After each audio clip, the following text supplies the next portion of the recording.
What is going on, everyone? Welcome to another episode of Conspiracy or Just a Coincidence. I am Jack Allen. Shout out to Dave, who's already in the chat, holding his spot. Thank you, Dave, for being patient. Oddman had some tech issues, and I have a prostate problem, so I pee all the time and think I have to pee. So that's why we're a little late. Oddman, thanks for being on the show, dude. How you doing today, buddy? Hey, man, I'm doing great. I apologize for the technical issues, and you're getting old like me, man. You're far too young Dude. to be peeing every few minutes, though. I like, and then Liv will tell me, she's like, you shouldn't do, because I'll be like, she'll be here when I'm doing an episode. I'll be like, oh, I gotta pee. And then it'll be like 2 minutes before stow time. And I'm like, I gotta pee again. She says, you can't do that. That's like worse for your bladder, but I have to do it. Yeah, I have to. I'm the same way. I feel like if I don't go, then I'll be thinking about it the whole time I'm doing the show. So Exactly, dude. How are you on car rides? Are you a good long car rides? Are you a good, oh, your camera's back. cool. Nice. I'm pretty good, but I do have to stop. Especially if it's like one of those 5 or 6 hour drives. I'm gonna have to stop a couple times for sure. At least 2 to 3 on a 5 hour. Okay. Yeah. I'm same way. Yeah. And I can't bring anything bigger than like a Diet Coke can, because anymore, like I drink it and then, you understand what happens. Yeah. You have to pee. I know. And it's like you really want to drink something while you're driving because you don't have anything to do. And it's like, yeah. And I literally, so I only bring a can of Coke, and I'll buy like that at the Wawa or gas station, because I know if I bring like a iced tea or a water, I better have a Gatorade bottle or a big iced tea bottle to pee in while I'm driving, Right. Yeah. Yep. I've even considered getting a condom catheter for long car rides. Yeah. You just flip it on there and you just pee while you're driving. I mean, you can't get any more convenient than that, right? So we haven't done a show just us for a while, and I kept telling Oddman I wanted to do one with just him. So I thought this was perfect. So Blair, I mean, you've been working on a few things, but I guess you've been working on the Illuminati, right? Yeah. I kind of like going back and forth. I did a show on the Illuminati, like a first episode. I'm going to do a second half, and then the Skull and Bones are kind of connected. And I'd done an episode on the Skull and Bones order months ago, maybe 4 or 5 months ago. And I decided I'm going to do a second one. I always meant to do a second one, just, you get sidetracked. Right. And there really is, I think, a link between the two. The more I've looked into the two orders, it was always rumored, I think, in the conspiracy circles that there might have been a link, but there's just more and more evidence seems to move that way towards, Skull and Bones just being kind of an offshoot of the Illuminati. Interesting. So what kind of, because I'm that's the same exact stuff that's being written in my book, right? What's the evidence that or some of it that you've thought and said, oh, that seems like it connects? Well, they have some similar rituals. Okay. For one, there is I don't have it in front of me right now, but it's one of the similar rituals that they actually speak. And it's very similar in both orders. And then there is, in that same ritual, there is skulls, like right where the initiate is. Okay. And it's basically like you're asked what the meaning of life is, so to speak, wealth, or it's kind of one of those things, wealth or fame. Okay. And then at the end, it's basically like, and I'm paraphrasing, but nothing matters in death. Nothing matters in death. Oh, so nothing matters in death. That's what they say. We're all equal in death, basically. Okay. And so, go ahead. Finish your thought. Sorry. No, I was just going to say, and that kind of, leans towards the skull representing death. It's got other meanings, but it's so interesting because the Russells were basically the ones that started the Skull and Bones order, and they go back to being opium smugglers, connected to the royal family and all that. And when they started Skull and Bones, I'm sorry, I'm getting kind of sidetracked here, but do it, dude. We got as long as we want. Go for it. So they called it Skull with a C. And, I told you my kid, he does the rowing. Yeah. And so, they ride skull boats. That's what they use. Okay. And so I thought that's kind of interesting because I guess you could connect that to pirates, because I don't know if they use skull boats per se, I think they called them skipper boats or something like that. But they probably use skull boats too, maybe to do smaller things. Yeah. And then, you've got the Jolly Rogers flag with the skull and bones. And so, and you can look back and see that the Russells were also, even going back farther than the opium smuggling, they were certainly pirates that were Russells. So you see that kind of connection there. So that Real? was You kind of mean like interesting. prior to the rich Russells, there was pirates that were Russells? Hmm. Were they Yeah. Templars? I would not be the Shocked. least bit surprised. Yes. I would love See, to see that. so the reason why when you said we're all equal in death and how you thought they're connected, I told you I'm working on that Secret Societies and Subversive Movements by Nesta Helen Webster. Hmm. And basically, dude, it's a fascinating book. Like if you get, I know you're reading so much, but if you ever, she goes over every single like groups like Fatimites, Ishmaelis, um, on and on, all these groups that I never heard of, these secret societies, the assassins, but and she shows how they just pick from each other. Like they one movement will come out of the other movement, and all basically though all these beliefs, they're all the same beliefs. They have their big thing at the end when you get to the final level is there is no God. We are gods. We can become gods by doing this, and it all promotes. We need to do evil things on earth that the Christians and Jews and Muslims say is evil, and that's how we break. It's like they're all Gnostics. They think Hmm. this is like a prison planet. They need to escape it. The way to escape it is by committing evil. So I never realized though that all the even Muslim secret societies and Jewish secret societies and they're all the same beliefs. Did you come Yeah, up across or see that? I have noticed that pattern. It seems like at the basic level, that's mostly what they believe is that we are our own gods, and as simple as that sounds, and a lot of people believe that.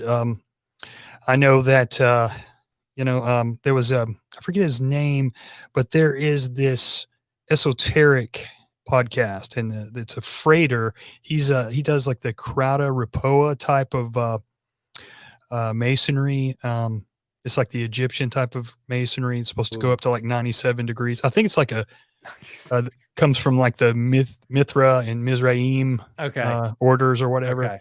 But that guy's convinced that we are fallen angels. He says we are the fallen angels here, and this is our punishment Wow. here.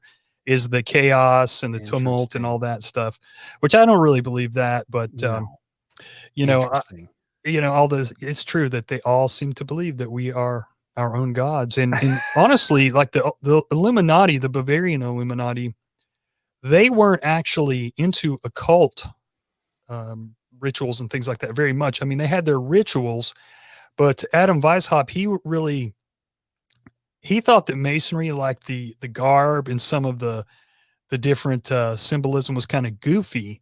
Mm. But he realized that masonry was already established and very popular, and he could use that to kind of infiltrate masonry because the order's already established. So why not just go in there and start recruiting little by little? And I think that I didn't realize how complex the Bavarian Illuminati was. Mm. And they say that they styled it after the Jesuits, which I want to do a show one of these days on, because all these different people say that they styled their group Yeah. on the order of the Jesuits, the Fabians. Yeah. Cecil Rhodes said the same thing. So, you know, what is this structure that the Jesuits have?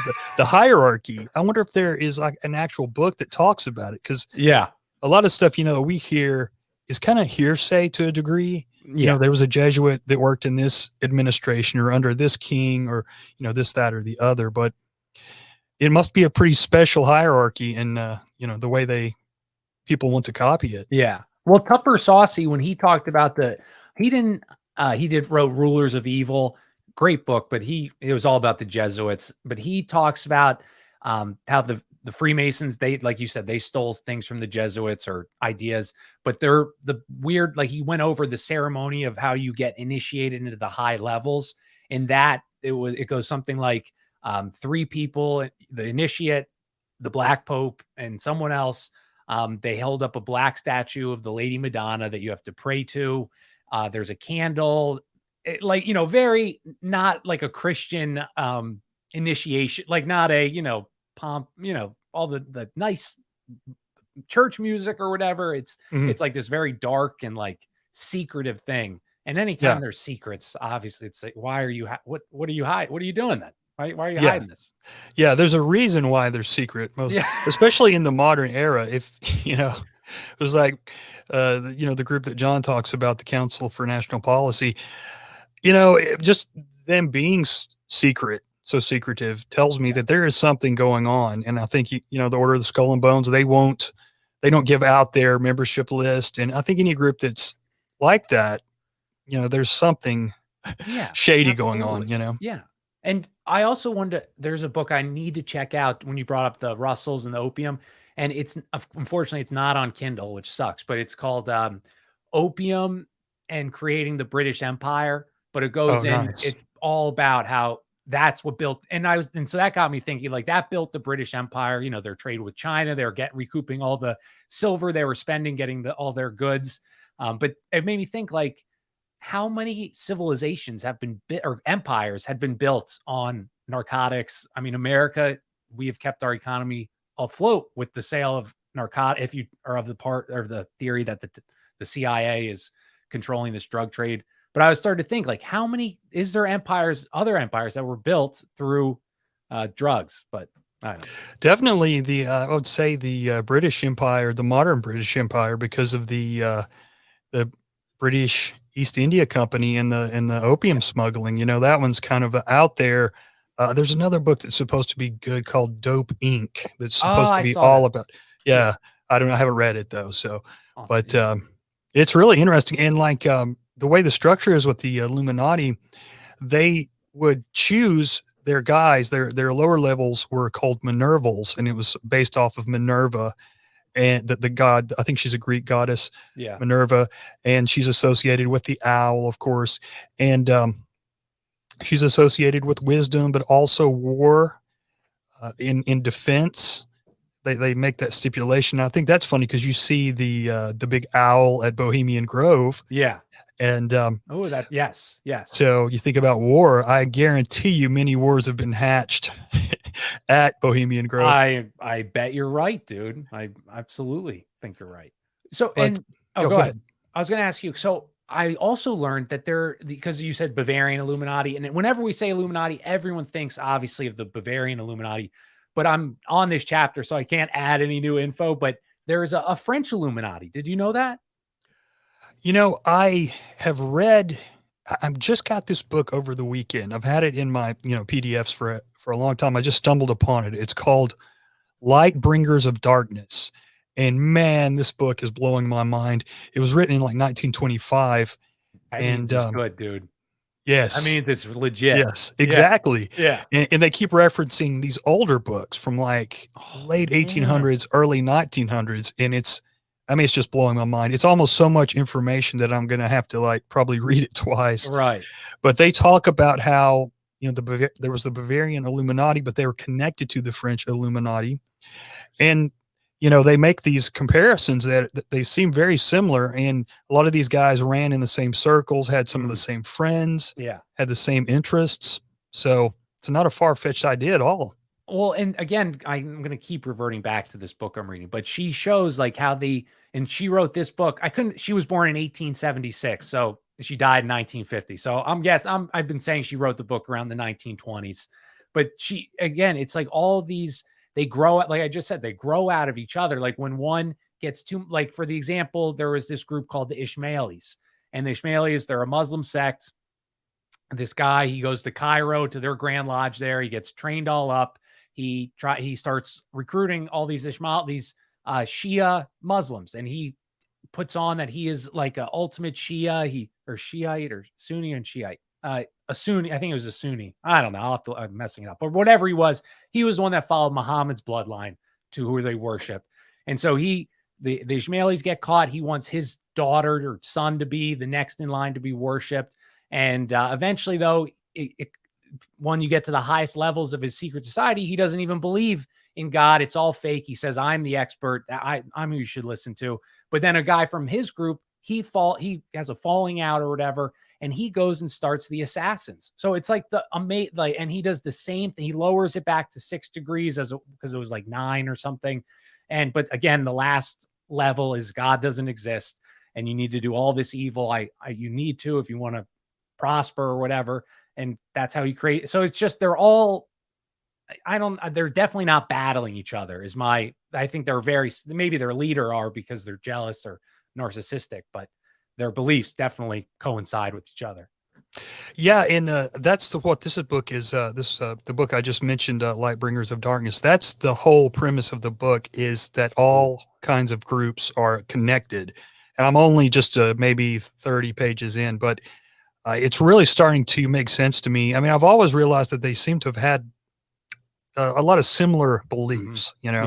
and like we said, deep down, it's like apotheosis really is Yes. what matters. Yeah. And you see, like with the Illuminati, Adam Weishaupt, his greed, for his lust for power, basically got the best of him. Why do you say that? Well, he wanted to control everything to such a degree that it was insane. He had each initiate, they were to spy on other initiates and write it down. They kept journals on each person, and so everybody had blackmail on everybody else. Nice. And then he would say to his second in command and third in command, Baron von Carnegie, who was a prominent Mason. I think he was obviously a baron, so he was well-to-do. And his other guy who was like third in command, Zwack, I think his name was Xavier Zwack.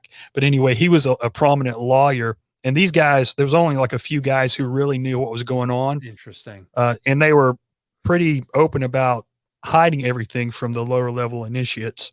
And, the way they talked, I mean, he had good ideas in one sense. I can see where the church and the king, they always, if they're left unchecked, people are going to get greedy. People are going to abuse their power. And so they were fighting against that, and they really wanted people to become knowledgeable. And this was kind of the Enlightenment towards the end. And so Bavaria was still kind of behind the times, and the church was controlled, or the university where he worked was controlled by the Jesuits, and they didn't want to read a lot of modern stuff like Voltaire and Rousseau and all that stuff. And that's what Weishaupt was all about, was like Rousseau, getting back to nature and, no laws. Interesting. Yes. Nature war. That is, and that, again, I said that because this comes up, they're nature worshipers, all these different groups. That's one of the things they push, is nature worship. Yeah. And one thing too, tell me, you may have ran into this too. I know with the Amorc Rosicrucian group, I did a couple of shows on them, and they were, once you got so far, they expected you to basically write your life over to them, everything you owned. And that's exactly the way the Bavarian Illuminati was. You were to give all your possessions to the Illuminati. You were swearing allegiance to the Illuminati. And, a lot of people, like when you look at Masonry, that's one of my biggest things is, if you read the older books, you're swearing allegiance to the lodge. You unquestionably, so I think that's dangerous to do that to any organization. Yeah, absolutely. And I also wanted to, I'm trying to think of what you said. You also said how he was very secretive at the top, but I wonder though, because that's how all, like, Scientology, if anyone can think of just Scientology, that's how like all these groups ran. You had to pay your way in to get past a certain level. The one, and so that's why I think that's probably more common than non-common with Weishaupt, being so closed off. But oh my gosh, right before I was saying something, it was going to be great. God damn it. Never mind, Oddman. But, well, you're talking about how he was so secretive. I think you were going to say it would remind you of another group, maybe that you were. No, yes, that's what it was. But now I can't remember what it actually was. But did you also see with the Illuminati, did they reference like the Kabbalah? Was that one of their, did you get to like anything about that? A little bit. He was mostly interested in Egyptian lore, and I'm sure that there, like I did read a little bit, because Kabbalah is kind of like a mixture of all these different things. It seems like, and it's kind of like I think where everything kind of came together when Kabbalah came around. They mixed all these different religions together, but he was more interested in the more Egyptian lore and mysteries and stuff like that. He didn't like he was against alchemy. He thought that was stupid. You know, these guys trying to make, blend these metals and turn them into gold. He thought it was impossible. So that's why he thought it was stupid. Yeah. And he didn't like he was really against any kind of superstition, as they called it back then. Huh. I think like miracles, or not just with the Christian, religion, but anything that had to do with, I guess, something that you couldn't see with your own eyes to be true. Because he was He was like a professor. Yeah. Yeah, he was. So that tells you something there, doesn't it? I was thinking about that. The guy who's basically, known as the founder of the, if you want to say the modern New World Order system, which may not be connected exactly, but the guy was a professor. So yeah, right. It's pretty funny if you ask me. No, it's totally like you could see why that totally, it's like our professors of today, right? Like they're the exact same. Yeah. But now, so I thought about the one secret, it might have been the Ishmaelis, it might have been this other group with an M, Mercadians or something. But what they would do is they would have their special priest talking to the lower levels. And when they think or maybe one guy, they think he's ready, they'll say, wait till, or they'll say like the biggest secret of all. And they'll say, you got to pay to find, do a little spiel. And then right before you get to you say, that's all until you pay us your $99.95, you won't be hearing that answer. And people would come back with their money to get the answer, it's just, it's hilarious, dude. It's like hilarious. That's so funny, because I just read this article, because that book I'm reading, it quotes this guy who was around the late 1800s. His name was Hone, Hone, Wronski, Wronski. Okay. And he was a very he wrote I think 30 books before he died, a lot of books. And a lot of it was about this esoteric knowledge and Kabbalah, and he mixed all these different things together, but he swore that he had the meaning of life. He had figured it out. Okay. And so his writings never really took off. I guess he didn't blow the right people. Yeah, right. Exactly. But exactly. Just his quotes in the book are phenomenal. But he was convinced that all these secret societies were connected, and they were basically working towards one goal, which is a one world religion. Yeah. Like we, hear in the Bible, and like we, we know that's what they wanted to do. They wanted to do that with, the League of Nations. They wanted a one world government anyway. But it's really interesting, because he would charge he didn't make a lot of money from his books, and he was struggling. His wife had had a baby, like a conspiracy theorist would. So that's exactly. Good. I'm glad exactly. It adds validity to what he's saying. Exactly. And so his wife got pregnant, and the baby died, unfortunately, when she was giving birth. It was really rough labor. But his friend put him in touch with this guy who had a lot of money, and the guy wanted to know all his secrets. And so he basically led this guy on this 4-year kind of a goose chase, and he was going to tell him everything. And the guy was all into it too. But at the end, he decided not to, and he took some of the money. And I don't know exactly what happened after that, but the guy never got to find out the meaning of life. Damn it, dude. I know. Damn it. And this guy's writings haven't been translated into English. They're still in, I believe, French. Interesting. So I'm dying to know what else this guy knows, because like I said, what I've read so far, he's just blowing my mind. He's putting all these, groups together at the time. And the person that wrote the book was in another secret society at the time. I forget the name, but I had never heard of it before. What's his? I'll have to look. What's his name? So his name was Hone, Hone. Yeah. Wronski, Wronski. Oh, there's an artist named Ronsky, but I'm going to look him up when we're done, because it sounds awesome. Dude. Yeah, I'll send you that book too, because I think there's another book by the author called Trail of the Serpent that a lot of people talk about. Title. Yeah, right. I love that too. But it's crazy, man, because when the Bavarian Illuminati supposedly had to break up, I think there was 8 edicts, if I'm not mistaken, by the Bavarian government, the Bavarian elector. The last one, he said that if somebody got caught working with the Illuminati or going through the rituals, they could be beheaded by the sword. So it's they dragged on, for like 2 or 3 years before they finally gave it up. But they didn't actually give it up. They fled from to other countries, Mm. and they said that the Illuminati had traveled as far as Russia. So Wow. it infiltrated these Freemason lodges, and there was some lodge at the time called the Rite of Strict Observance, and it was one of those lodges. If I'm not mistaken, they were kind of believed that whole. I think they believed that Christ, if I'm not mistaken, was like a spirit, but not an actual. Never came down in Okay. a Wasn't in. body. Yeah. I Okay. forget what they call that, but Yeah. so that was. I guess that was ripe for infiltrating, and so. Oh, they wanted to create a female Bavarian Illuminati. They had the plans to do that. Ooh. Yes, Ooh. and they talked about how women were the easiest way to kind of fool men and kind of seduce Brilliant. men, which of course Agreed. Yeah. yeah, Agreed. like Yeah. Samson and Delilah, but yeah, and so they actually started that, I think, with Weishaupt had two or three stepdaughters, but I don't think that really got off the ground before they really had to That kind of. is hilarious. Yeah. Illuminati. Girls version. Yes. Live and uncensored. Yeah. Crazy Illuminati girls.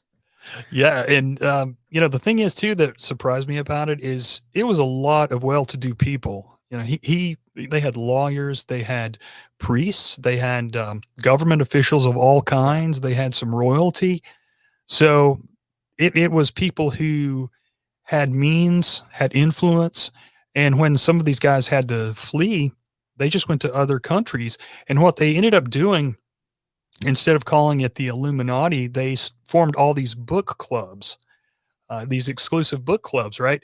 Because that was one of the things when you got into the Illuminati as a Minerval, you had all these books that you had to read. And like I said, I think Rousseau was one, and Mhm. Plato, of course, was Of one, course. and Yeah. a few others.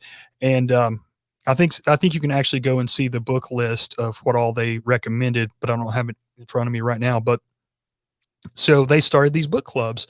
A lot of local bookstores would do it. A lot of these guys, Brilliant. bought local bookstores because they had means, they had money. Yeah. So that's how they started, or that's how they continued. And they didn't, like I said, they didn't call it the Illuminati Yeah. anymore, but they started out as calling themselves the Perfectibilists. And it's kind of interesting because the Cathars were called the Perfecti. And I Mm. think there was two or three other secret societies or sects that called themselves the Perfectibilists or the Perfectionists, and there was other religious quasi-religious groups that called themselves Illuminati or Illuminates or Yeah. and things like that. So they weren't exactly the first to do that, but No. certainly the most popular because they've left their Right. legend. Well, so there's a few things I want to take with this, but the one Yeah, thing I want to say was that the Illuminati is the story is that the way they found out about them was the guy's riding his horse, he's struck by lightning, and he has all the paperwork in his bag. The odds of that are so astronomical and I think Tupper Saucy was where he brings up the point that this is like a common tactic the government and these secret societies use where it's okay, look, we caught them. Now you don't worry, they're done for. They did it yeah, with the Freemasons, they did it with the Templars, but all these groups like the Templars, just like the Illuminati, you're saying they traveled all over. They used their means to start up new. And so this I never heard this before. Maybe you can if you have. But so this Nesta, she says that the Templars were like they're very evil. Like all the things that they got tried and of they did them. And the way she says that is everyone's gonna say, but they tortured them. They didn't torture them in any of the because there was Templar trials all over Europe, not just France, and they didn't torture them in Italy, they didn't torture them in all these different places, and they still confessed the same things that the guys did that were in traitor in France. But so when they split up, they they kind of like laid low key. But these Templars, they are the ones, these remaining Templars or descendants were the ones that came into Freemasonry and instituted like the Templar rights and all those degrees after, the all the top degrees were all Templar belief. So that's her theory, is that the Templars, they didn't disappear. They regrouped, came into Freemasonry, and then corrupted the Freemasonic, like those three levels, the Blue Lodges, by adding all these new rights in. I don't know if you ever heard that before. I've heard similar stuff like that. Yeah. And, I think I forget, I think it was Chevalier Ramsay. I forget his first real name, but he was quoted, or he's supposedly the one who wrote some of the higher degrees, and he was a Jesuit, a Catholic. And the Templars, they kind of refuted that for a long, excuse me, the Freemasons kind of refuted that for a long time. But I think there's so much information or so much, evidence to say that I don't think they can refute it any longer. Of course, like Albert Pike in the 1800s rewrote, because I think I know in Morals and Dogma, I think he says there was something like 1,300 degrees or something like that. And so he narrowed those down to 33 degrees. And you can tell by just the names on some of the degrees that they have a Catholic or a Templar flavor. Yeah, right. So I thought that was, and just to go on those trials, because I never heard that theory before. But so how it's Friday the 13th, October or 1307, when they arrest the Templars in France, arrested. And the theory in the conspiracy world is, they did it because they amassed too much wealth. The king was afraid, the normal anti-monarchy government stance. But so she goes over, like, because they have all the interviews or whatever, like they wrote them down. So the Pope Clement, who, when they came, he calls for them to come to France. He loves the Templars. He doesn't believe these horrible things people are telling him. And so he has them questioned, no torture, then they come back with his info, and he still doesn't believe it. So he calls them in one by one to meet with them, not torturing him, obviously, he's the Pope. And he says to him, like, tell me exactly what you're admitting to. And they would say the same thing they did before. And then he'd say, write it down word for word. They would write it down. Then he would read it aloud to them and say, is all of this exactly true? And they would say yes. And then it wasn't until after that happened, when Jacques de Molay, another 230 Templars come, and that's when they start recanting their story. And but all I just found, so like basically the point he was making was, like, in England they didn't even try him because King Edward was like, he didn't want to believe it. So I think now I lean on the side that the Templars were a secret society. They were praising Baphomet. Some of these people who gave up confessions, they talked about how they would show them a cross. They say, do you believe, who is this? They say, Jesus. They say, do you believe him? Yes. And they would say, no, wrong. And then they would have them spit on the cross. If you wouldn't spit on the cross, they would imprison you. They brought this head, which I remember reading somewhere else, like a Baphomet head, but it was like a demon's face. And they would worship. They said, you have to worship this head. They would force them to go out and commit weird crimes, disgusting crimes. And again, they'd imprison you if you didn't. So I'm just saying this because I thought that the Templars pretty highly, like, I knew they were corrupt, but they got Jerusalem back for Christians, but they were like very Gnostic people. Yeah, that's right. You know more about the Templars than I do, because I've not ever really studied them a lot. There's just so many books. I don't know where to start, Yeah. But, of course, reading some of the stuff that I've read, you can't help but read a little bit about the Templars and how, people literally worship the Stuarts and the Hanovers, and like those two families, their legacy still carries on. I guarantee you they still have people who, are fighting for them in one way or the other. But I think that, people really, when the Templars had to split up, so to speak, I think that for sure they had people they could go to, the ones that were able to escape, and they were smart. Obviously, they already had an organization in place and contacts, so it just makes sense that they would carry on and then end up as either the Freemasons or the Knights of Malta. Right. That kind of thing. Absolutely. And dude, they even the Templars. Well, I have so much things I want to say here, and then I'm getting distracted. But so they worked with the assassins. So the assassins, I told you already, we already went over how they didn't believe in anything. I have to say it's about the assassins. So the Assassin Secret Society, what they would do is they'd find recruits and they'd say, hey, come, we're Orthodox Muslim. We're right. Come follow us. So they would get these young guys and they'd get them high on opium and hashish. And while they pass out, they would carry him he had these gardens in his mansion, these beautiful with streams. They would put him in a chair, have beautiful women. So he'd wake up and then he would, be whatever, doing whatever with the women. Then they would get him high again and he would pass out. They'd carry him back to where he started talking to the main assassin dude. And the guy would say, oh, I had this dream, or I just woke up, like I went to paradise. And the guy would say, no, you were here. You never left. You were just dreaming. This is what awaits you if you join us. Brilliant idea. But wow. Yeah. But the Templars would work. So the Templars and assassins, they're like they should be, right? Muslim. And the Templars, they killed a head guy of a Templars.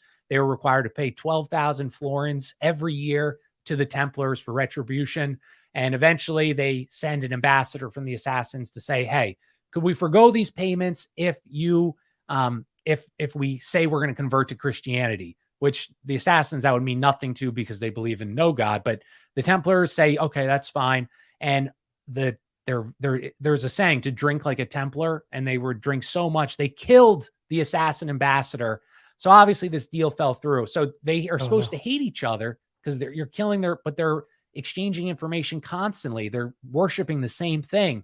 They're hanging out. The guys at the top are all hanging out. And I just found that, again, to lead more evidence that these groups are one and the same, very, very closely related, probably very small differences.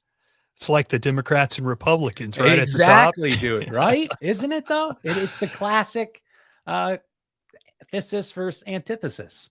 Yeah. It's like power, when you get it to the top, these alliances and belief systems don't matter that much because you just want power and glory and sex and drugs and rock and roll, So yeah, I can see that for sure. Yeah. And even in the 18th century, this guy wrote like a poem about the Templars. And so the leader of the assassins, he was known not as by his name, but as the Old Man of the Mountain. And so in this poem, the guy he wrote about how like they took pride to too far. They took greed to too far, and it's a bad poem about them. But he writes in the end, they followed the rules of the Old Man in the Mountain, which, unless you would know what that means, it means the assassins, but no one would really like it. He wrote about how they worked together or something like that with the Old Man in the Mountain. And that's a nod to the assassins. But I just found that crazy because, again, it's this constant. It's like fake wars have been going on now literally forever. If this is the case, like these are all planned and pulled with puppet strings. Yeah, nothing works like war.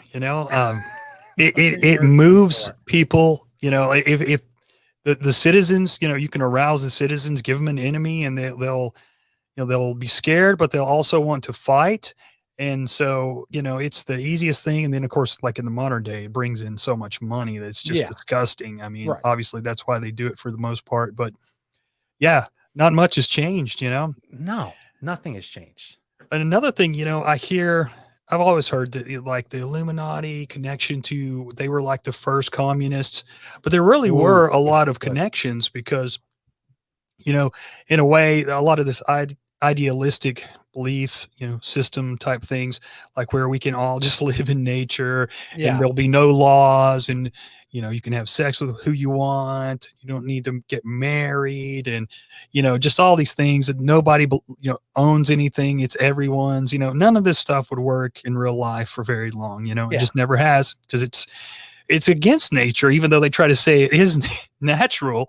I mean, it's just ridiculous, but there was a lot of connections.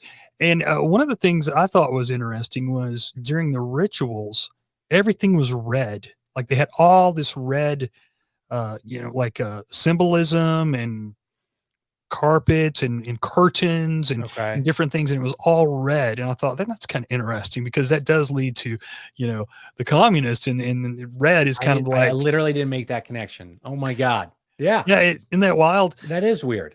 And so I thought that was interesting as well. And there was also I read this other book, and in this new book I was talking about as well. They make these two books. I read the other one. I forget the name of it. It's like this. I think it's called The Secret Hidden Masters. Okay. And then started reading this one, and they both make the claim that there is Weishaupt, who was Jewish, Yeah. his family had converted to Catholicism. His mom died actually at birth. And his dad was a lawyer, and I think he died when he was 5. And then his uncle Baron von Ickstaff was the head of the university there, but his uncle wasn't like a devout religious person. Yeah. He was kind of like an Adam Weishaupt light. He had all these crazy Okay. books and whatnot, but there was quite a few like these two books make the kind of point that there's quite a few Jewish people who were around Weishaupt, and they talk about the revolutionary Jewish spirit or whatever. Yeah. And it's interesting. I'd never thought about that because some of the names, you just, unless they're like more modern names, you don't know. It's like if it's like Goldberg or Goldstein or something like Yeah, that. you have no idea. But I'd never even thought about that part regarding the Illuminati, except for the fact that, he was obviously Jewish. Yeah. But that's a whole nother side that this book is making, and I've got to look further into it. But, there some of these guys we were talking about the French Revolution. They Yeah. were definitely connected to it. And Oh yeah. there's this book by James Wasserman.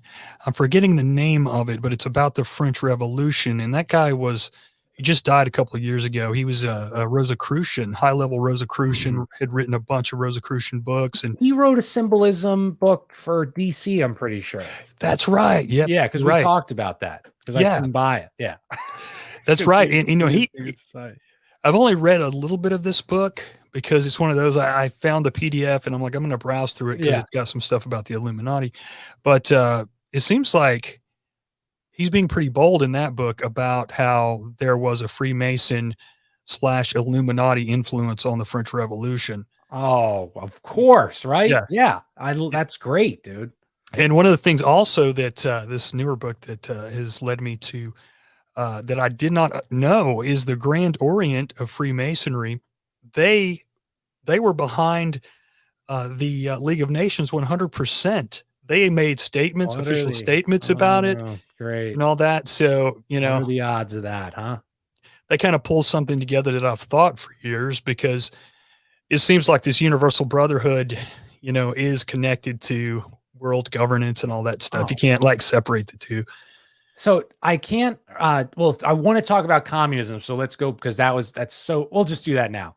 So you brought up how they were communistic and like, oh, let's kumbaya. And that's a thing so that started, according to Nesta, from the Essenes. Have you ever read about the Essenes? Just a little bit, not very much. But so basically they were in Jerusalem or Israel or whatever. And they existed in Palestine before the birth of Christ. So people often attribute the Essenes to either Judaism or Christianity. They've been around longer than that. So they were none of those things. And some of the woke weenies on the internet will say like Jesus was an Essene, and the Essenes believed in communism. They believed in sharing everything, including wives. They disapproved of like so they always make that connection between Jesus and the Essenes. And when people say that, but Jesus was none of those things. But I just found that interesting that these Essenes, who are around from pre-Christ, have these views that somehow get spread out from this area to all these other, secret societies. Because I think the oldest one, at least that this book talks about, is the Pythagoras going to Egypt, becoming like an ascended master. But this is, not too far at BC is. Wow. You understand. Yeah, that is really far back. That's amazing. Yeah.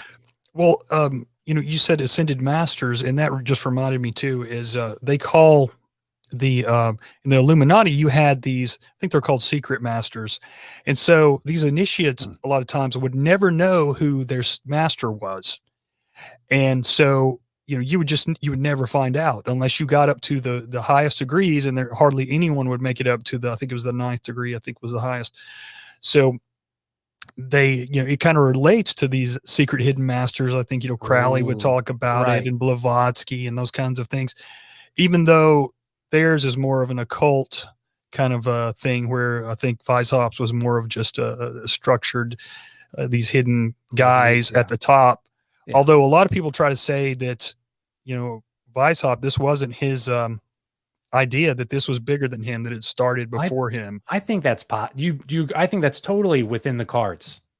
I think it's possible. Yeah. I mean, just the structure and what he wanted to do. And he really did want to overthrow the governments in all the Right. monarchies, for Right. sure. That's what he Yeah. wanted to do, and build this, this naturalist, reason. The society. He said religion was reason, and so you got Mhm. Reason magazine and Age of Reason, and that's basically what America was founded on. Yeah. But which is kind of funny when you think about it. But it's funny, but not funny. But the age of reason has become unreasonable. But Yeah. it is crazy, man. You got these secret chiefs, these who you never quite know who are in charge. Because I know that I don't think it was oh gosh, what's her name? Not the lady that was over the Lucius Trust. Actually, I think she Oh, was over at Lucius Trust. Barbara Hubbard, No, I'm blanking. Annie Besant. That's her. Yeah, that's her. Nice. Yes, good Way good to call. go. So I was reading one of her books a while back, and she was all about the hidden masters, and she said that the governments have been in control of by these hidden masters for decades. That Ooh, book was like in the wow. 40s. Wow. Since So the I'm thinking, 40s, you said? I think it was the 40s, yeah. Interesting. So it makes me wonder, of course, she's trying to say that they're these like, Good guys. yeah, and they're Yeah. like spiritual. Maybe they're not even like physical. Mm. And I'm like, I don't know about that, Okay, but now you're getting weird, Annie. You're yeah, getting too yeah. much here. All right, come on. You might be insane. I mean, Well, but oh, go ahead. Go ahead. no, I'm kind of like switching a little bit, but the Kabbalah you were talking about, how, and I don't know if you read this, but I read that the Kabbalah was a by mouth, right? That's how they passed it, and it was actually around before Judaism even existed. Did you hear that? I haven't heard that exactly. I've heard that some of the beliefs from it were around before then, but like, they try to say that like the Zohar goes back to like the first or second Yeah. century, I think. Right. Yeah. But then they find the things in the Zohar were too modern, that it was, I think, written in like maybe the 13th I century. think that's where I saw when that was. And I think, and I could be wrong if it was the Zohar or the Talmud, but the one that was written in like the 13th century, the guy got it by him and his son burying themselves. I think I texted you. They buried themselves in up to their neck in sand in a cave, and for 10 years they meditated on the whatever book they wrote, whether it was the Kabbalah, it was one of those, the Zohar, the Talmud, one of those things. But it's always oh, Oddman, are you there? Oh, Oddman's frozen, I think. Can you guys hear me in the chat? Do, do, do, do. Oh no, everyone. We might let me see if where's Oddman's at. Can anybody, if any can hear me, can you comment in the chat? Let me hit refresh.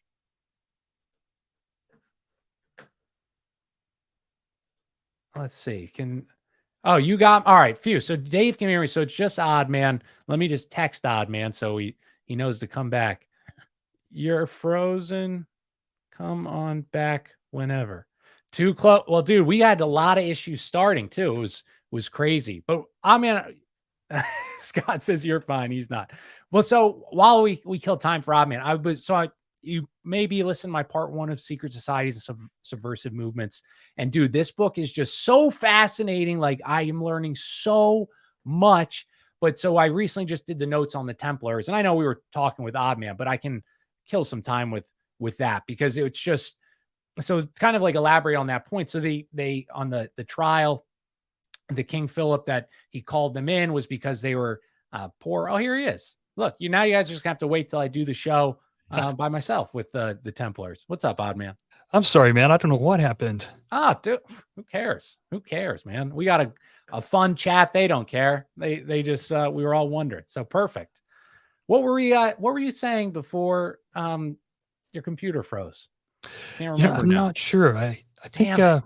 yeah. Well, I was interested because you were talking about communism and Oh, that's what we were talking about. Yeah. Okay. Go continue. I didn't mean to interrupt you. Sorry. no, I think we were talking about hidden masters and then Not yeah. Yeah. yeah. Okay. Yeah. So now I'm back. All right, we were talking about the guys burying their heads in the sand and to learn. I think maybe you dropped off then, but how whichever book was written in the 13th century, the guy, or maybe a little, Yes. he buried himself and his son in sand up to their necks to meditate for 10 years. So usually, odd I, thing to worship or to follow to a T. you know what's weird about that? What was his name? Gosh, I'm blanking on it. So he was the rabbi.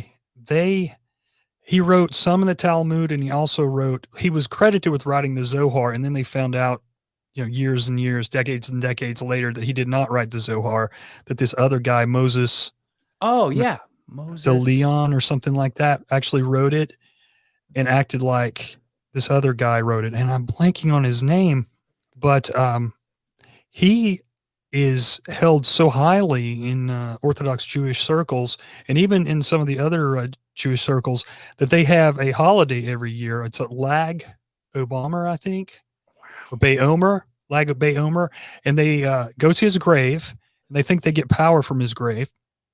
And Really? yes, and they give their male sons their first haircut there every year, and thousands of people go to his grave, and they think, according to the Jewish calendar, that he died on the 33rd day of the month.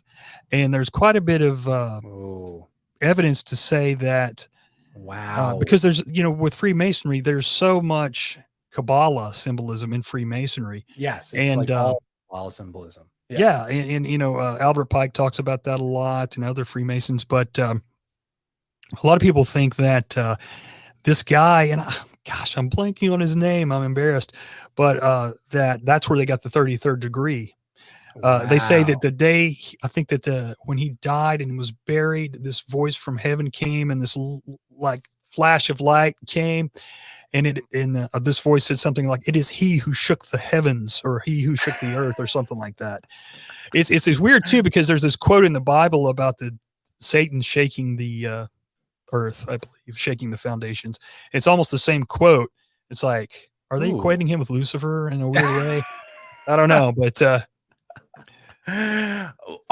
now, and I also remember one thing when we were talking about the Essenes. So they call Jesus like all these secret societies, they call them like leaders, like they'll rope like Muhammad, Jesus.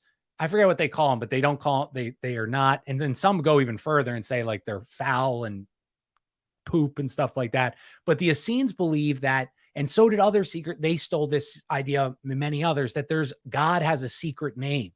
And that the reason why Jesus was able to perform his miracles was he was, a high level secret society member. He learned the name of God. He wrote it. And what you do is you write it on a piece of paper or whatever. Whenever you say God's real name, you can do whatever, you can perform miracles. And that's how they said that he slit a little piece of God's name in his hand. And that's how he performed all his miracles. And then they said other secret societies also, at the high levels, that's like one of their goals, is to find out God. They think if they find God's real name, they can like control something.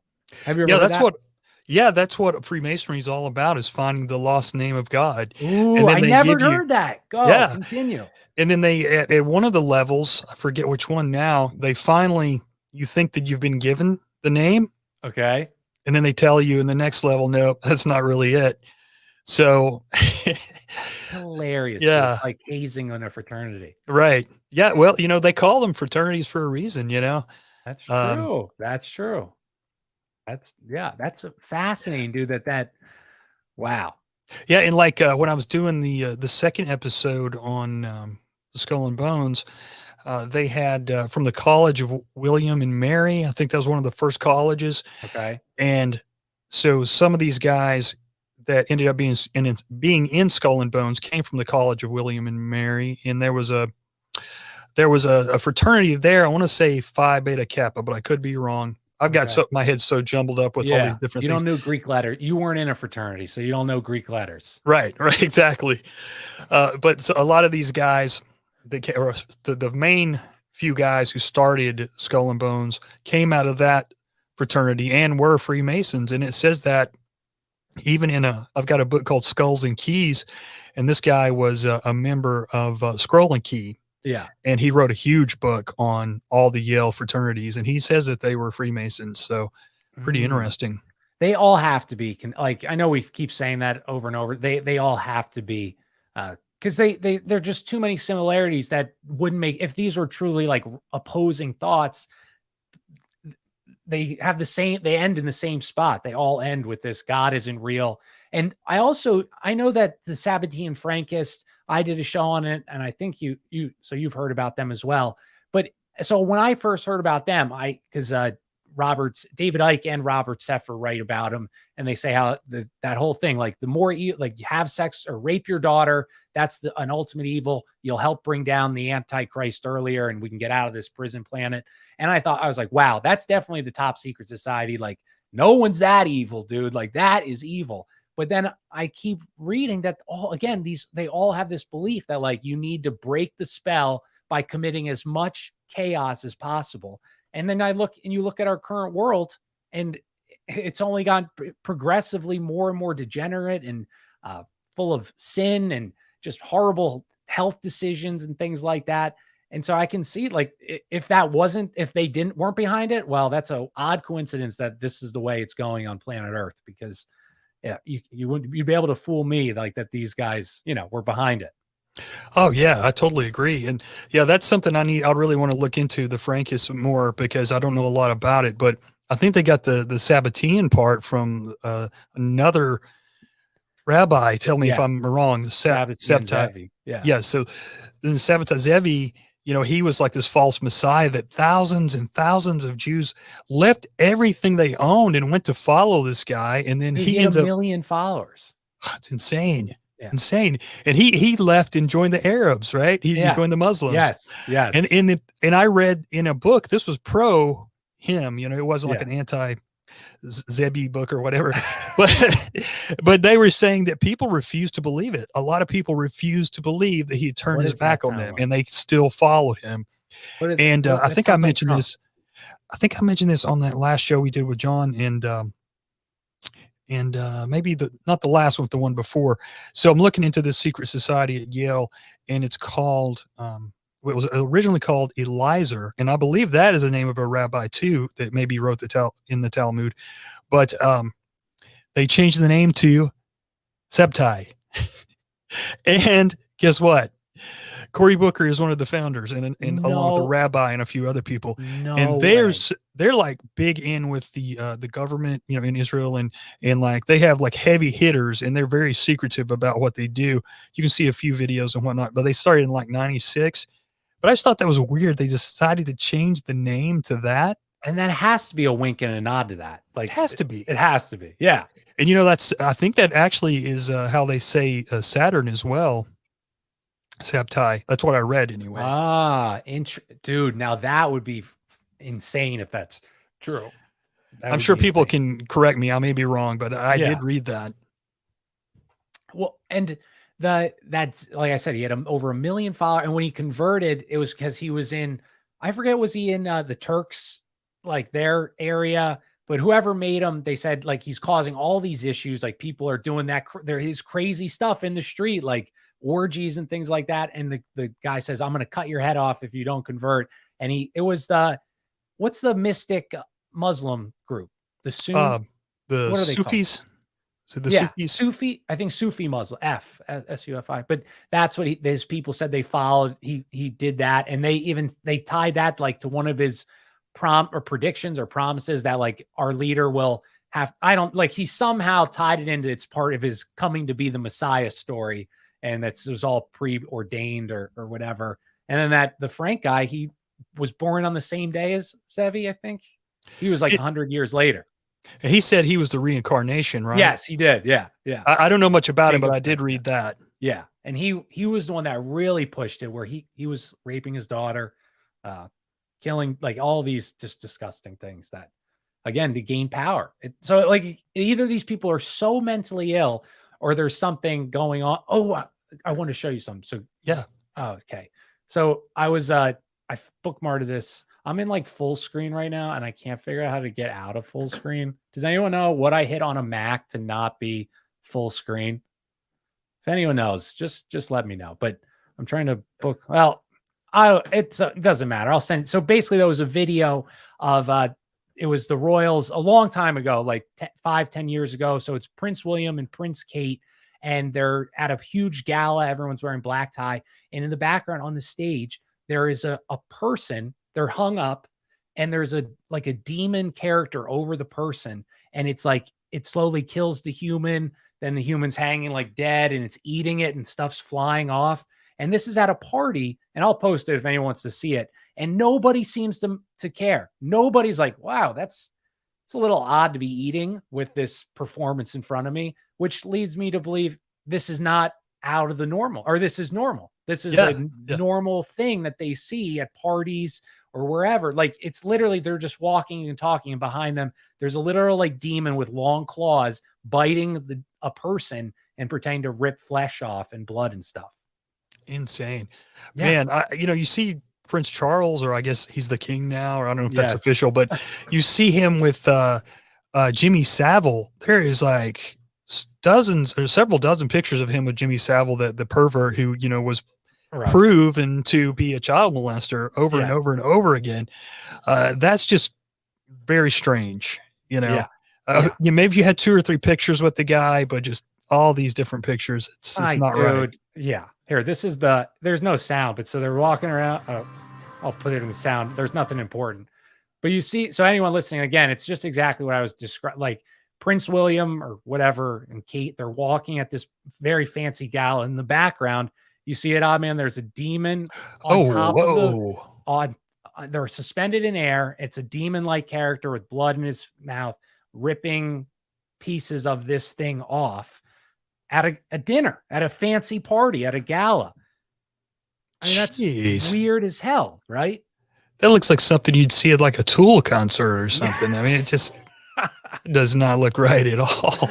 Oh, it's yeah, but that was 2011. So just for, but the whole point is there's some there. This is definitely true because there's just so many similarities and things that we see that it doesn't make any sense. Like they're definitely doing this worship. They put all this effort. I mean, I always go to like the Super Bowl. They put so much in music videos. They put so much effort in like putting these occult ideas in these. They have to be doing it for. It's not all accident. So why? And you'd have to be pretty religious to put this in your artwork or whatever, if that makes sense. Yeah, and I mean, I don't remember all that crazy symbolism in the word shows Yeah. up until really the last decade or so, maybe 10, 12 Interesting. years. When I was a kid, that you had some. It was kind of goofy, more like just straight laced performances, and you might see Okay. something kind of crazy here or there, but like that demonic stuff and the weird occult stuff was not in most of the stuff. Every now and then you might see it in a video or something like Yeah. that, but Yeah. they go out of their way to have all this symbolism, this elaborate symbolism, and somebody is studying that stuff to find out exactly how it was done and Yeah, how it looked and absolutely. everything. Yeah. No, it's just, I feel like I'm interested what books you read for the Illuminati because I think Jim Mars has that one. Did you read that one or no? Haven't read that one. It's Um, okay. the one I would recommend to everybody, because there's 2 classics from back in the day. These go way back to, I think, right after they broke up or right before, and that was John Robison's Proofs of a Conspiracy, and Okay. then this French, I think he was a priest, maybe Abbe Baruel, and excuse me, he's got one. It's like Memoirs of Jacobism or Jacobi. I always say that wrong. I think it's Jacobism Yeah. or Jacobinism, excuse me. And then something about Illuminati. I forget right now. Yeah. Dude, have you read much about the Jacobism, Jacobiism, or no? I haven't read a lot. They were supposed to be, a lot of people say they were the communists before they were called communist. Yes. I follow one of their websites, and yeah, they're like straight up communist. Pretty much thinks the government, they hate the government, but yet think the government should control everything. It's really confusing. Yeah. No, because like keep seeing their name, and I just typed. So it's a tenet of Jacobinism is secularism. Shocking. That includes elimination of existing religions in favor of one run by the state with cults of reason. Was the ideology developed and implemented during the French Revolution? So that makes perfect sense. Right. And Reason. yeah. And Like, another thing I wanted during when I was thinking of too many ideas. So there was the French, because you recommended that book to me, French Masonry versus English Masonry, and I had to put it down because I was like, this doesn't make any sense. But Nesta goes into like how French Freemasonry, it had like 4 offshoots before the French Revolution, and they all like hated each other. And then after the revolution was when they instituted the Scottish Rite, and they got like the Templar rights in, and this was done through they used a government, like a powerful government guy, and he might have been in France or Germany, but he was very high up, and he wanted so badly to be a Freemason. He loved them, and that they used him to help implement it. But I just thought that was, when we were talking the corrupting government officials, that's exactly what the Freemasons, what some branch of Freemasonry did for the French Revolution and other ones. And the French Revolution, I mean, the Jacobin Club, from what I've read, a lot of the Jacobins were Masons, and their ideology was so close to what the Bavarian Illuminati believed that there's hardly any difference whatsoever. So, that can't be ignored. And so, yeah, there's definitely a connection there and a belief system. And people say, well, the Illuminati's are not around anymore. Well, probably not under that name, but they set forth, I think, their structure and their secrecy is something that many, many, many others have adopted. It's just a perfect, I mean, you could connect it to spying. You could connect it to all kinds of other things. And it's just kind of like the perfect structure for something nefarious. Yes. Well, that makes sense. It's just amazing, like how they grew out, and we kind of talked Plato. We probably should have started at the beginning, but I didn't.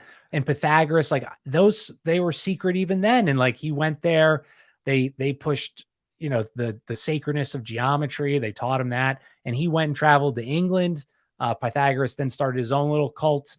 So it's just amazing to see that these things grew, and they added things they knew were beneficial slowly along the way.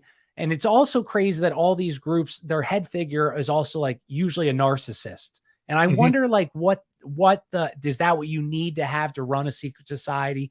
Or why is that? Like, why is their leaders always this, an angelic being or whatever they are? Yeah, that's true. You look at Crowley and the several, institutions he was like connected to. He had a huge ego. I mean, so that seems to be something that almost always comes about. And I think it's because these guys will say whatever to kind of get people to join the cult or the secret society. But deep down, they want what everybody else wants, except for some of us, have morals and standards. These guys, they want sex, or they want money, they want attention, whatever, and they'll do whatever it takes to get there. And I think I mentioned this last time too, but like these guys that, I don't want to offend anyone, but like if you believe in dualism to the point where you don't believe there is a right and a wrong, and if you think, well, hell, I may mess up this life, but I'm just going to be reincarnated. I can do it over again. And then also something I've thought about that I may have mentioned to you before, but I don't know, is, you see with all these like really nefarious things going on with children and sexual abuse and stuff like that. I've thought too, like, what if these maniacs who take this stuff to the extremes, they're like, well, because a lot of them, they believe that people like children, I've read this, that children are reincarnations of, from other life forms. So they're not really children. They're reincarnations. And that's how they kind of like, maybe that sounds crazy, but some of these people are crazy. They push this stuff to the extreme limits. Well, and you brought up how you said they say what they want to hear. And that was literally in the rules of one of these was like, they would go to they would say, if you see a Christian, tell them you are a Christian. If you see a Jew, say that you are a Jew. If you see a Muslim, tell them that you are a Muslim. And they knew that was how you recruit people, because you become their friend And then you're like, yo, you're way smarter than these people. You should come with me to this cool meeting or whatever. And that was how they recruited, was lying. And they did it through, just like probably how you said the Masons lied about the name of, or whoever lied about the name of God. It's all, they need deceit to keep their show going on. Oh yeah, yeah, and the Illuminati, they did the exact same thing. Yeah, they Yeah. had that's what they told their initiates. You go in, and that's what the Fabians did too. You know, they had No that way. Fabian permeation where they wanted their guys to not really even. They didn't even say, like, they were pretty open about it. We don't even want everybody to join the Fabians, but we want you to go in and join the Republicans, join the Tories, join whatever, but do Fabian work, and that's Yeah. the Illuminati Interesting, too. dude. And who was it, H.G. Wells or Huxley, or were both them Fabian socialist? I think they were both Fabians, yeah. And Okay. George Bernard Shaw, I think he was the one of the first few founders. Annie Besant, she was a Fabian for a while. Wow.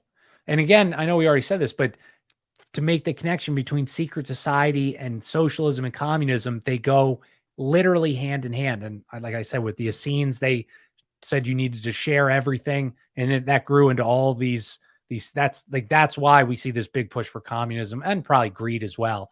But I can't, I get stuck. Either it's greed or they truly think they're going to create the utopian world. It's Yeah, probably a little yeah, bit of both, but yeah.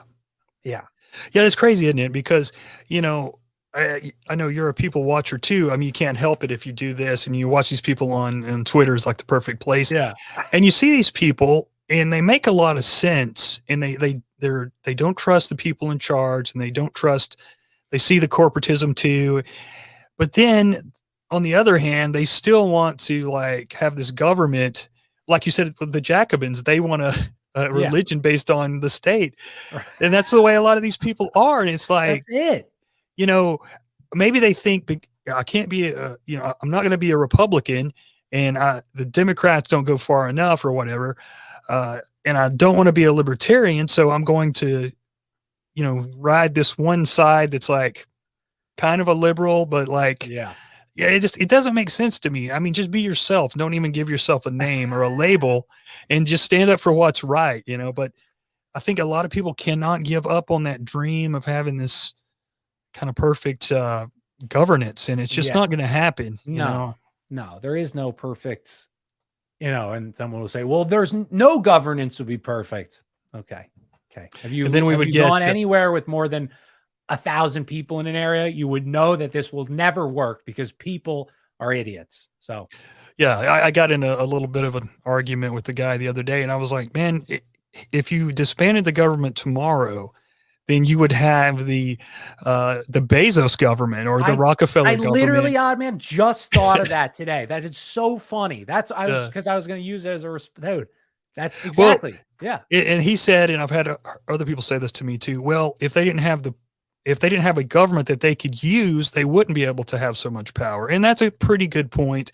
But still, these guys have enough money to buy an army. Yeah, So all those starving people that you're running in the gang with, they're now going to be employed by Bezos and yeah, going to enforce the rules he wants. So uh, exactly. that's hilarious, dude. I'm trying to think of any other. Oh, was Voltaire part of the Jacobins? The Jacobins?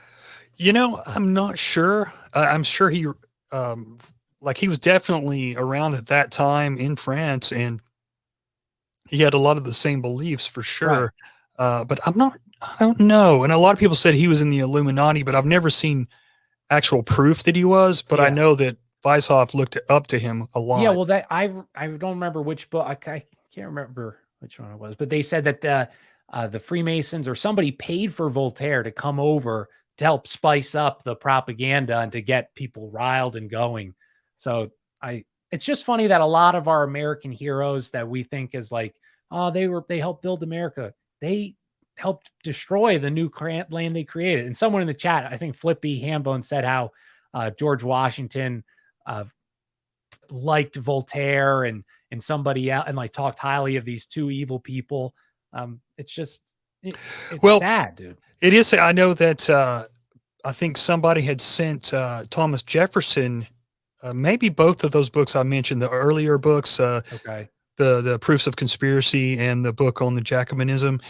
And I forget exactly what Jefferson said, but he basically said those guys were kooks and that Weishaupt had good ideas, and he called him like something like a good philanthropist, you know. Oh God. And then there was the one where this minister, I think, had sent George Washington a letter about the Illuminati. He was worried Oh about it wow. Okay. infiltrating and The you can see government. this in the official archives. And Washington said, he's well aware of the Illuminati. And I think he said that he didn't believe there was as big a problem here in the Freemason lodges as people think, or something like that. But Okay. he seemed to be concerned about it. But he did say, I will give this to Washington that you never hear. He said he had not been in a Freemason lodge in 30 years in that letter, in those set of letters. Interesting. So I thought that was kind of like, well, the Masons, obviously they're going to take him up and be like, he's the father of the country. Yeah. He's Yeah. one of us. Yes. Which maybe he was, but obviously if he hadn't been in, if that was true and he hadn't been in a lodge in 30 years, it must have not have been a big deal to him in his older age. Yeah. But, and so I try to, because I don't want to be like the crazy person that's like, see, they made this hand symbol. They're in the Illumina or whatever. And I try to do that with this like George Washington. He was a Mason. Yes. When he returned like the lodge's treasure during the French and Indian War, or maybe it was the Revolutionary. But I also try to justify with like Freemasonry, the Blue Lodges, those first 3 levels, they're like harmless. There is nothing insane in there. It talks about brotherhood and all, just fraternity, but it isn't until the later levels that you get these really evil things or evil ideas. So I like what my point was. I like your theory that maybe he was, wiggled away. Yeah, I think there's a documentary. I can't remember if I think it's called Hidden Faith of Our Founding Fathers, and it's definitely worth checking out. It's by Chris Pinto, and he does some great documentaries. He did one on the Georgia Guidestones, and he basically proved that this one guy, this local guy there in Georgia, bought the Guidestones and had them put up. And so, he has they actually go to the guy that built the Guidestones and find him, and he's got the records of it. So, but anyway, Hidden Faith of Our Founding Fathers, and he makes the case that Washington, and he doesn't hold some of the other founding fathers in that great light, but he says that at the end of his death, Washington requested a Catholic priest to come and pray with him. So, interesting, right? Yeah. Dude, that sounds like good doc. Are they on YouTube?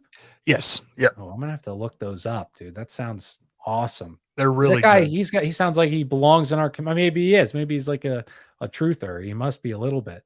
He's got he was a little heavy on Trump, but he's got a podcast. I think it's called Noise of Thunder Radio or Noise of Thunder. I'm gonna have to check him out. Try to get him on the show. Oh, that'd be a great guest. Yeah, that would be really good. Oh man, I'm trying any other. Because I still have we can do another 10 minutes. I'm trying to think of any other good topics to chat about with the Illuminati and secret societies. Just any other facts you came across? Well, it was one kind of funny. Weishaupt's wife, she died, and her dying wish was to have him marry her sister, and he wanted to marry her pretty quickly, but I guess it wasn't seen as the thing to do. I guess you have to wait a certain period, back in the day, and before it was that kind of thing would seem okay, because he was working at the university, so he had kind of a reputation. Yeah. And before they had a chance to get married, he knocked her up. So he was freaking out because he was like, I'm going to lose my tenure at the college, because that was like a no-no for a single professor to knock up a girl. And so he's on record trying to find a way to abort the baby. And he told, I believe it was writing to Zawak, his third in command. He said that we've tried everything to get rid of this kid, but we have, so far we're unsuccessful. But they did have a mixture that they thought would kill a baby if one of their lady friends got knocked up. Yeah. They had this strong box that they would put some of their papers in that was supposed to blow up if someone tried to open it the wrong way. They had a poison. I forget the name of it, but they have a certain name for the poison that they had. Um, they had these bitters in this smell. I don't know if it was supposed to kill the person or just knock them out, but if they would put it in a closed room, it would do something to the people to make them Interesting. incapacitated. So, they did have these kind of interesting, almost, going back to like spy Yeah. weapons, Yeah. so No, and another thing I took from that was the sister thing. So in the Zohar or the Kabbalah, one of them, I don't know if it goes over because it has, I think it's the I got see, I get them all confused, dude. They're like all in my mind, yeah, they're yeah, like yeah. all one of the same. But so whatever one, Kabbalah, Talmud, Zohar, it goes into like intense detail over like very odd things, like how many for a cow, how many white hairs can a red heifer have and still be a red heifer? Like weird thing. Talmud. Yeah. Oh, that's a Talmud. Okay. Oh my And God. so the Yeah. one thing in that, which why I thought wise hop maybe he had was if your brother dies, if you have to marry your brother's wife, but you don't have to marry her if you fall off a roof and you fall on a bundle of sticks or something. There's like some clause in there that gets you out of having to marry the former sister-in-law. So Wait a when you were minute. saying wise hopped and sister, I'm thinking, dude, maybe You there's know, that more steps in this rule and he's doing them. that sounds almost coded like you don't have to marry her if you're gay. Yeah. Fall in a bundle of sticks. I thought that, and it was like you had to marry her if you fell on hay, but not on. It was like something like that, but not on sticks. You're okay. You can get out of it. So maybe Oh, Weishaupt, he read even more. He found new clauses, new court cases he could recite to try and get out of that one. you may be right, man. But I've looked through some of the Talmud. It's huge, Is and it? oh my gosh, yeah, it's a humongous Oh text. wow, I I had think no there's idea. 600 and I want to say 613 laws. There may be a few Oh more, wow, and they're all supposed to follow those. Um, how do you even and remember that? they just like it's basically all these different rabbis their interpretation of what the Bible really means because they don't Exactly. believe it means what it says. No. In fact, in their yeshivas where they teach the kids, they teach the kids the regular Bible. It's just like they just believe in like the first four Yeah. verses. I mean, books. I think they teach them that until they get a little bit older, and then they fill their heads full of all this craziness. All the Mm, esoteric stuff. yeah. So Well, it's and insane. Flippy brought up how, and I talked about this in the show when I was talking how it's never been fully translated into English, and the ones that do, they leave like, so this was the story. So they, again, I think it's the Talmud because I'm going off Flippy. So Flippy, I hope you're right, but it got real, or I think it was Kabbalah though, but it got real popular in like the 18th century with Christians, and at the time because all these Christians were learning Hebrew to read the Kabbalah, and so they start reading it. They can't, and then they want a translation. They ask for a so they give them a translation, but all the crazy stuff that says about like Jesus being a cow or whatever, they all these horrible things, they leave that out. And then they're upset. Then they say, "Hey, you're leaving stuff out." And then they put the stuff in, and then they say, "Oh my God, this is horrible." And then they remove it. But the only copy that is like the only Kabbalah that's fully done that has everything in it was the Venetian Kabbalah from the 15th century. And I found that interesting that it was Venetian because that's where all these international bankers came from. That's where the one author, Eustace Mullins, says that they went from Babylon to Phoenicia to Venetia. And so I found that interesting that the only full, like you would have to go back to the 15th century in the Venetian Kabbalah. And I just thought that's Wow. odd. Like what, or, and then, yeah, that's the Venetian Kabbalah and then the Babylonian Talmud. And I just found that like two odd places to pick for holy books, right? That is odd. Yeah, that's really weird. Yeah. I know there is I believe if I'm pronouncing this correctly, it's been a while since I looked at it. I want to say the Sonico version, and it has some of the stuff before they really censored, Okay. it all out. There's a couple, I think, that does have some of the bad stuff in it, but like, yeah, most of it's all censored out. And I Yeah. see people online, they're like, it doesn't really say that. You're just like, Yeah. you're just you're translating it wrong, and it's like, yeah, but you haven't read the one that hasn't been, the one that's hasn't been censored. I mean, come on. I mean, Jesus in the Talmud, I forget the author's name, but he's not like, I don't, and he may even be Jewish. I'm not sure, but anyway, he puts a lot of the things in there that had the original Interesting. Talmud had about Jesus and Mary and Yeah. some of the things like that. But yeah, I looked at one. I'll say this quickly. I looked at one of the, I think it was one of the fully censored versions of the Talmud online about 3 or 4 weeks ago, and I thought I'll just flip on this and just see what I come to, Yeah. Yeah. just for the heck of it. And it came to, forgive me if I mentioned this on your show before, but No, I don't think it so. it said, if a rabbi's daughter is caught with a man, is it better to stone her or cut her nose off? Oh, asking the tough questions. I'm like, okay, that's all I need to know. No, but it's filled with that kind of like weird situations that should never happen. Yeah, and I And if think they that's, do, you wouldn't go that route. and I'm convinced too that that is uh, one of the things that's gotten them into trouble over the years is the Talmud itself. Yeah.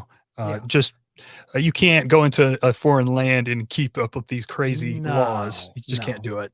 no. And were you looking for the name earlier, Simon Ben Yokai? That's it. Yeah. Were you? Okay. That Yeah. was the Yep. guy that that's who buried himself in sand and got visited by Yes. the prophet Elias. And that's how he wrote that down. For 12 years, he was doing that. So I knew I Yeah. had one of the names in there because you said Moses de Leon, and he was the next guy who in the 13th century who wrote it. So Yeah. So Moses claimed that the Simon ben Yochai or Yohai, he wrote it. And then they found yeah, out, I guess, maybe a couple of decades ago or a few decades ago, that was actually Moses, right? That wrote it and said that the other guy wrote it. oh my God, Yeah. that's so And amazing. he said that he got it through automatic writing, kind of like how Blavatsky and these other occultists get yeah. Yeah, He said that basically this Simon ben Yohai spoke through him and he was able to write the Zohar. dude. Wow. And the lady, because I have that note up, she said it's like split between whether the belief is that Moses wrote it, because he said, like you said, he discovered the original document of Simon ben Yochai or whatever. And but so she said though that the only reason why she believes it's far older than the 13th century is because she points out, like, if whoever wrote De Leon published this and showed everyone that these are ancient documents or whatever, that the rabbis of his time would be able to say, no, this is clearly written now. It's not written hundreds of years ago. So that was what her take. Yeah.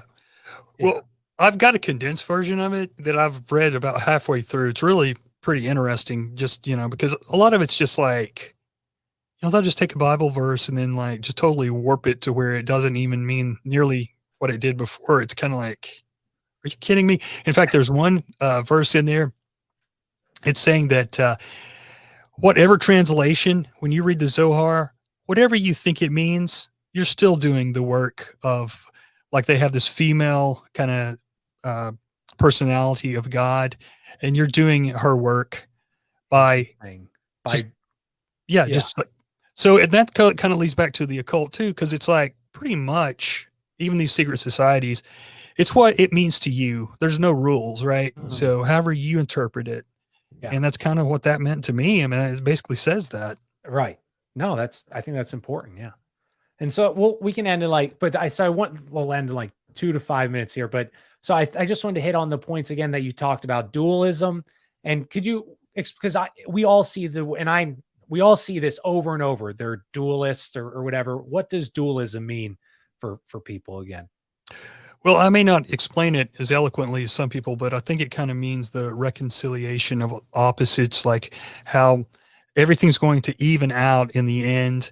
You have good and you have bad, but that's just part of life. And so there's nothing really we can do about it. So, yin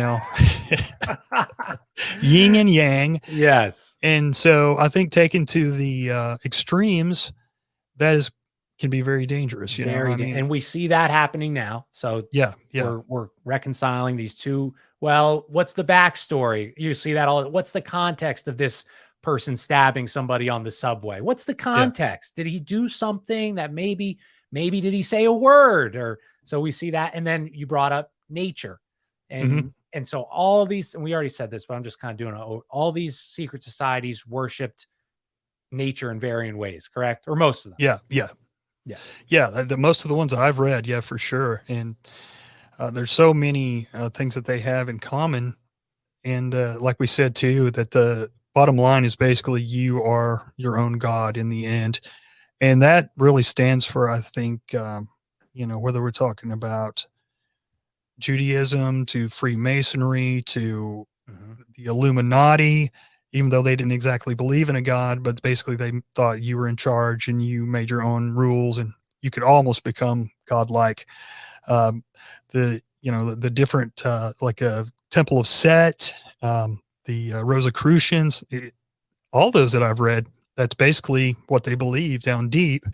And it kind of goes back to the Garden of Eden. That's exactly what Satan, the serpent told Eve, right? Yes. Which is funny because it's like you're starting to see all these different organizations and these people that believe that go against that, you know, it's like kind of like, well, whatever you believe about the Bible and whatever you believe about the Genesis story and about the Garden of Eden, you see that that is what people believe, you Yeah. know? And You mean like the so, secret societies? yeah, yeah. Yeah, And, and and so, they have stories how Eve and Adam mated with all these demon women and create ghouls, and Eve mated with all the serpent and all of those and created the evil on earth. That's like their theory.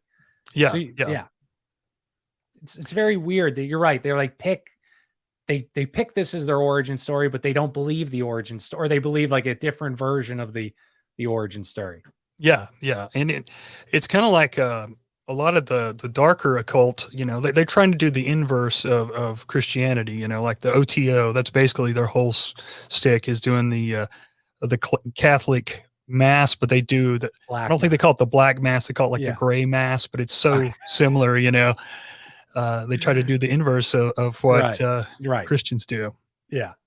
And then what's the in communism? That's like again, we talked about that probably too much. This is all from their secret societies, and whether it's a utopian goal or a greed goal, they're probably a little bit of both. But do you have any last thoughts on what we talked about tonight, or anything like that? Well, we'll say quickly, Trotsky was a Freemason for a while. I've No read way, some of his, yeah, I've read some of his writings. He talks about it. dude. He said he gave it up after a while when he Sure really he got did. deep into communism. But I think if I nothing never else, knew that, dude. yeah. And, That is a lot of people fascinating. say Stalin and Lenin was too, but I don't know if that's correct. I haven't read any proof on that. But yeah, man, I really appreciate you having me. It's always a blast. And, people check out the show. I'm going to put out the Order of Skull and Bones or Order of Death Part 2 tomorrow. So Heck yeah. Well, perfect. It's like you're a comedian, you're about to go on tour. We'll bump up the hype for it. that's But right. Yeah. Come yes, see me. yes, Tip your dude. So waitresses and waiters yeah, and your you better heat. watch yourself, buddy. You're not gonna get Yeah. invited back on this show if you keep with this kind of attitude. Mind your But pronouns. yeah. And the last thing I wanted to end on was we talked a lot about certain topics here that you can get in trouble for talking about, but it's so easy to lump everybody in the same boat. You can't do that. Like all these people, we talked Templars, there's all these secret societies among all religions, and Yeah. they're Yeah. picking the best and pulling the best, or what the people they know will follow. It's not a blanket thing. Even Yeah. Yeah. yeah, I yeah, think people should, yeah, look into it. Look into what people believe, and not just like the mainstream stuff. yeah, Do your own research. yeah. It's not hate; it's just history.